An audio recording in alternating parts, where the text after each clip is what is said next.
1965 November മാസത്തിൽ കരസേനയുടെ വ്യോമ പ്രതിരോധ കോറിൽ ജോലിയിൽ പ്രവേശിച്ച ശ്രീ രാമദാസൻ 36 വർഷവും 7 മാസത്തെയും ദീർഘ സൈനിക സേവനത്തിന് ശേഷം 2002 ജൂണിൽ വിരമിച്ചു. ഇറക്കുമതി ചെയ്യപ്പെട്ട എയർ ഡിഫൻസ് ഗണ്ണുകളുടെയും റഡാറുകളുടെയും ഓപ്പറേഷനിലും മെയിന്റനൻസിലും വിദഗ്ധ പരിശീലനം നേടുകയും തുടർന്ന് കരസേനയുടെ 5 കമാൻഡുകളിലും സേവനമനുഷ്ഠിക്കാനുള്ള അവസരവും ലഭിച്ചു.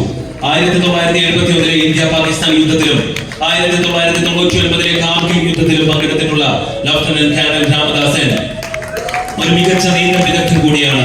സർവീസ് ടീമിനെ പ്രതിനിധീകരിച്ചുകൊണ്ട് വിവിധ ദേശീയ മത്സരങ്ങളിൽ പങ്കെടുത്തിട്ടുണ്ട്. 2002 സൈന്യത്തിൽ നിന്ന് വിരമിച്ച അദ്ദേഹം സാമൂഹിക സേവനങ്ങളുടെ വിവിധ മേഖലകളിൽ പ്രവർത്തിച്ചു വരുന്നു.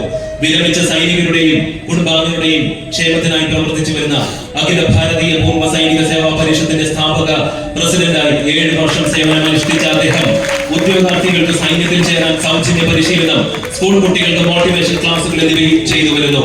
സൈനിക ജീവിതത്തിൽ നിന്നും ആർജിച്ച ആത്മവിശ്വാസം, ദൃഢനിശ്ചയം, കൃത്യനിഷ്ഠ എന്നീ ശീലങ്ങൾ സാമൂഹിക സേവന പ്രവർത്തനങ്ങളിൽ ഉപയോഗപ്രദമാക്കിയ ആ വ്യക്തിത്വത്തെ നമുക്ക് ആദരിക്കാം.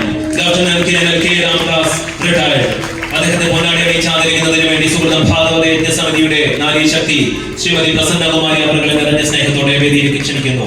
ഒപ്പം മെമന്റോ നൽകി ആദരിക്കുന്നതിന് വേണ്ടി സംഭൂജ്യ സ്വാമി ചിന്തിച്ചൈതന്യ അവരെയും ഭക്തി ആദരപൂർവ്വം ക്ഷണിച്ചു.